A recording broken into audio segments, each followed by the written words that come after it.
చాలామంది జీవితాల్లో ఈ విధంగా అసలు సిసలైన ప్రియుడిని మర్చిపోయి, అసలు సిసలైన ప్రియుడు అయినటువంటి దేవునికి పవిత్రంగా కనపడాలి అన్న ఆలోచన మర్చిపోయి ఇష్టం వచ్చినట్టుగా ఏదంటారు చూసారా, బరి తెగించి అన్నట్టు, అంటే అద్దు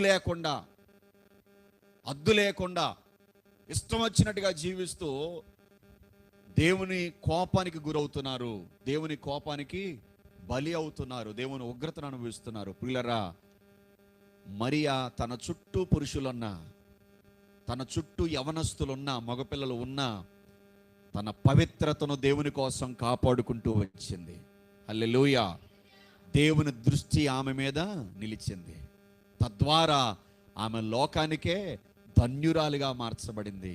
ఆమె లోకమంతటి ముందు దేవుని చేత హెచ్చించబడింది, దేవుని చేత ఘనపరచబడింది. ఆవిడనే దేవుడు ఎన్నుకున్నాడు, ఎంచుకున్నాడు, కోరుకున్నాడు. ఈరోజు నువ్వు కూడా అలాంటి పవిత్రతను, అలాంటి పరిశుద్ధతను కోరుకుంటే, అలాంటి పరిశుద్ధమైన జీవితాన్ని నేను కలిగి ఉండాలని నువ్వు భావిస్తే, నువ్వు అలా జీవిస్తే దేవుని దృష్టి నిన్నెప్పుడు కూడా దృష్టిస్తానే ఉంటుంది. దేవుని దృష్టి ఎల్లప్పుడూ నీ మీదనే ఉంటుంది. దేవుడు నిన్ను అనేకుల ఎదుట హెచ్చిస్తూ ఉంటాడు. హల్లెలూయా.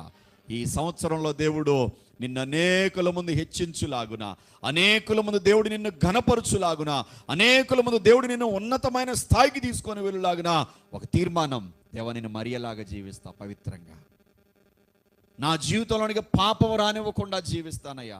నేను పాపానికి అవకాశమైన నా జీవితంలో, నా చుట్టూ స్నేహితులు ఉంటారు, నా చుట్టూ బంధువులు ఉంటారు, నా చుట్టూ ఇరుగు పొరుగు ప్రజలు ఉంటారు. వారు మిమ్మల్ని నమ్మిన వారైనా నమ్మని వారైనా, నామకార్థపు క్రైస్తవులైనా అన్యులైనా సరే, వారు చెప్పినట్టుగా నేను బ్రతకకుండా నీ కొరకు నేను పవిత్రత కలిగి బ్రతుకుతాను స్వామి.